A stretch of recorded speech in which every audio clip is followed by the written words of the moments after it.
May is Mental Health Awareness Month, and today I want to talk about something that I don't feel is talked about enough, and this is the toll that chronic illness can have on your mental health. Chronic illness can affect your mental health well before you're even diagnosed with anything, because unfortunately, it is not uncommon to go years and years before you even get a diagnosis.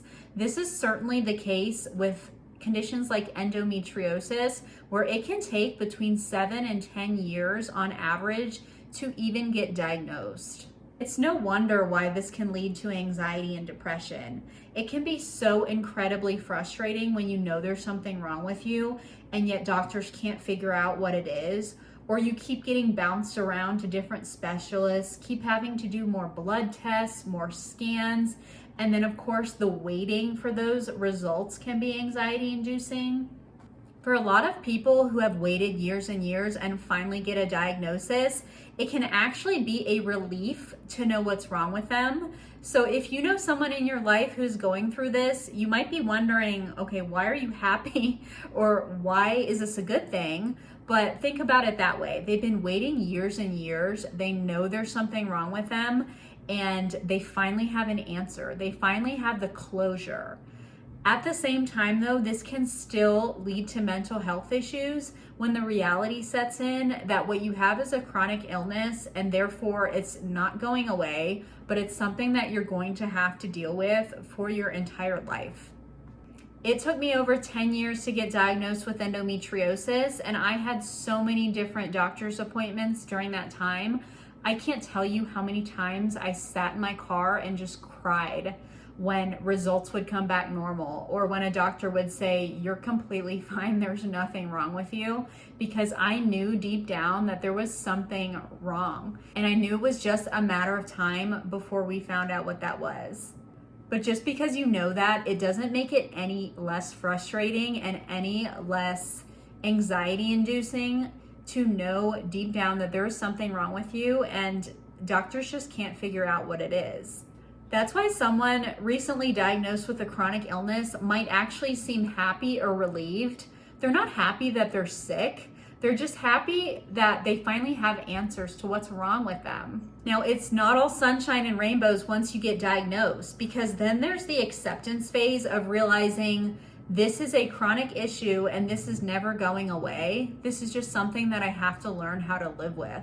When you're experiencing symptoms that are negatively affecting your life and impacting your ability to do the things you used to be able to do, you can go through a grieving period where you are literally grieving your former self. It can take some time to accept that things might never go back to how they used to be and that this is just your new normal. And when I say take some time, I mean this can last up to years, because you are literally grieving your former self and the life you used to have. This all can be incredibly difficult, so what can you do about it? First of all, you have to lean on support. Getting through this will be so much easier if you have the support of people around you. So when you're ready, talk to your friends and family and let them know what's going on. Consider finding a therapist to talk to, someone who's qualified and has experience dealing with medical issues and chronic illness. A lot of times I know it's hard to ask for help or even ask for support from people around you. So this is where having a therapist can be extremely helpful, because they're there for you. You have that dedicated time where they're there to help you. And that way, if you're not really talking to your friends or family as much, and maybe you feel like you're bothering them or you're just not comfortable, therapy can be a great place to receive help from someone who's qualified to help you. Social media obviously has its pros and cons. One of the huge pros, though, is the connection that it can provide. I personally have found great benefit from the groups on Facebook. You can find a Facebook group on any sort of medical issue or chronic illness that you're dealing with, even if you don't want to be an active participant. So maybe you don't want to be posting anything, you can still be reading other stories and reading other people's questions and answers. And it is just extremely beneficial, and it helps you to realize that you really are not alone. A lot of times different medical issues or chronic illnesses even have multiple groups. So you can check out the different groups and see which one you like the best, or check out them all. You can even meet people this way that you end up meeting in person down the road, and this can provide an amazing support system. If you're feeling a lot of stress and anxiety due to your chronic illness, take some time to self-reflect and try to identify where that's coming from.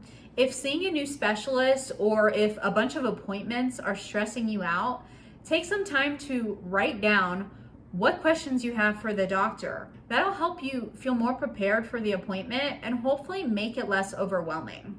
It's obviously your choice on what you want to share to those around you regarding your medical situation or chronic illness. However, I've found that when you share your story, you're opening up yourself to receive more support from people, and you're possibly making someone else feel more comfortable sharing their story, and then you're able to connect.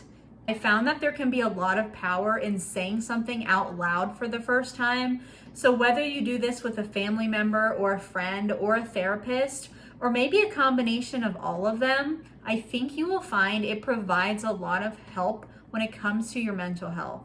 Check in on those around you, check in on yourself, and when you do that self-check, be honest with yourself. If you need help, talk to those around you, get some support. I think oftentimes we can convince ourselves that others around us don't care or that we're bothering them or burdening them, but that's really just our mind playing tricks on us, and the people around us really do care and really do want to support. In this video, I just wanted to touch on a broad overview of some of the aspects of mental health when it comes to chronic illness. Thank you so much for watching. I'll see you in the next video.